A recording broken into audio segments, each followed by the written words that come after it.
नमस्कार। कोई आदमी अगर गहरे पानी में चला जाए और वो डूब रहा है, पानी ज़्यादा है, उसको तैरना नहीं आता और वो डूब रहा है, तो उसके लिए एक छोटी सी चीज़ का भी बहुत बड़ा सहारा होता है। अगर उस समय उसके हाथ में एक तिनका भी आ जाए तो उसको ऐसा लगता है कि इस तिनके के सहारे वो किनारे तक पहुंच सकता है और अपनी जान बचा सकता है। इसीलिए एक कहावत है कि डूबते को तिनके का सहारा। ये हालत है आज कांग्रेस पार्टी की। कांग्रेस पार्टी लगातार मोदी सरकार पर गौतम अडानी से मिली भगत का आरोप लगा रही है और रिश्वत लेने देने का आरोप लगातार लगा रही है कांग्रेस पार्टी और उसके नेता, खासकर राहुल गांधी। और ये दिखाने की कोशिश की जा रही है कि बीजेपी भी कांग्रेस की तरह भ्रष्ट है और बीजेपी और कांग्रेस में कोई ज्यादा अंतर नहीं है। पूरे विपक्ष की यही कोशिश है कि कैसे भी एक बार नरेंद्र मोदी की जो साफ सुथरी छवि है, जो उनकी क्लीन इमेज है, उस पर एक डेंट लगाया जाए, एक दाग लगाया जाए, ताकि प्रधानमंत्री मोदी जो चुनावों में कांग्रेस और विपक्षी गठबंधन या जो भी विपक्षी पार्टियां हैं उनके नेताओं को जो भ्रष्ट बोलते हैं और उनको बताते हैं कि ये लोग बेल पर हैं, इन्होंने भ्रष्टाचार किया है, चाहे वो लालू फैमिली हो, चाहे वो मायावती की फैमिली हो, चाहे वो मुलायम सिंह यादव की फैमिली हो या कांग्रेस पार्टी का राजघराना हो, सबको प्रधानमंत्री मोदी चुनावों में भ्रष्टाचारी बोलते हैं।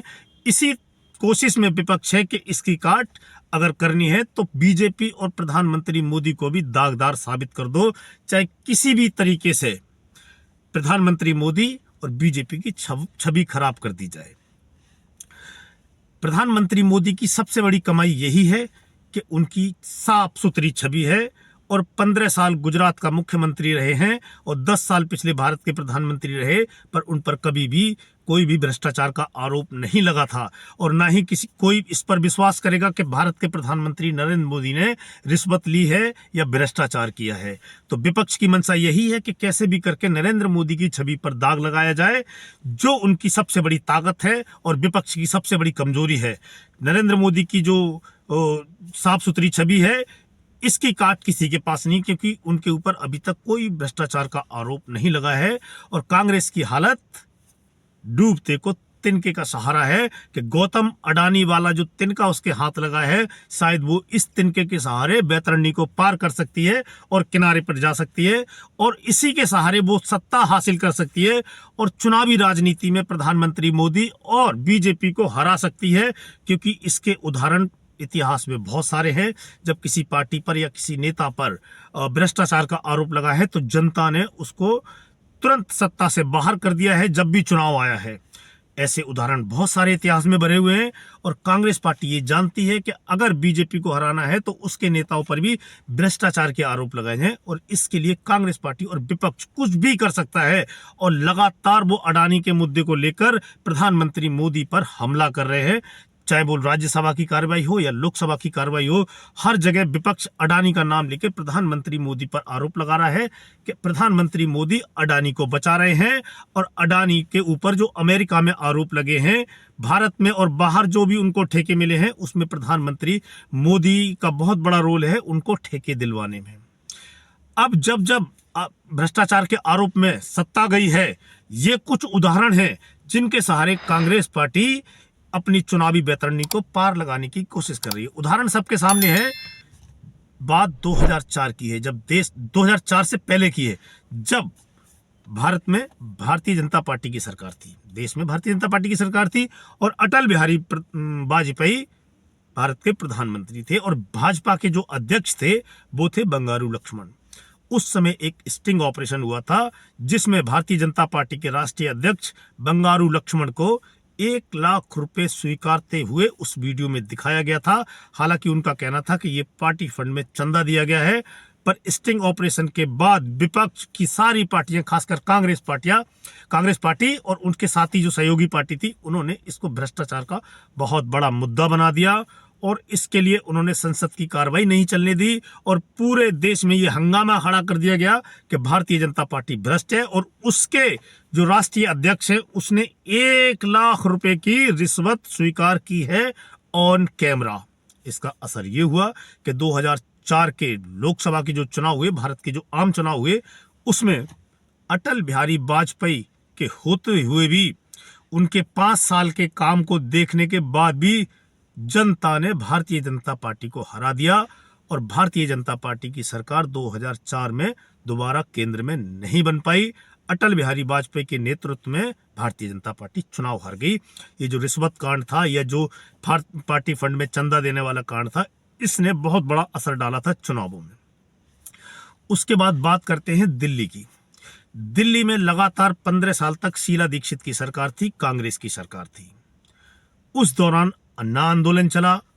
अन्ना आंदोलन में अरविंद केजरीवाल, जो दिल्ली के पूर्व मुख्यमंत्री हैं अभी और आम आदमी पार्टी के राष्ट्रीय संयोजक हैं, उन्होंने शीला दीक्षित और कांग्रेस की सरकार पर बहुत सारे भ्रष्टाचार के आरोप लगाए और 300 से ज्यादा पन्नों की वो फाइल दिखाते थे कि अगर आम आदमी पार्टी सरकार बनाती है, सत्ता में आती है, तो शीला दीक्षित को हम जेल में डाल देंगे और इनके जो नेता हैं उन्होंने जो भ्रष्टाचार किया है उनको हम जेल में डाल देंगे।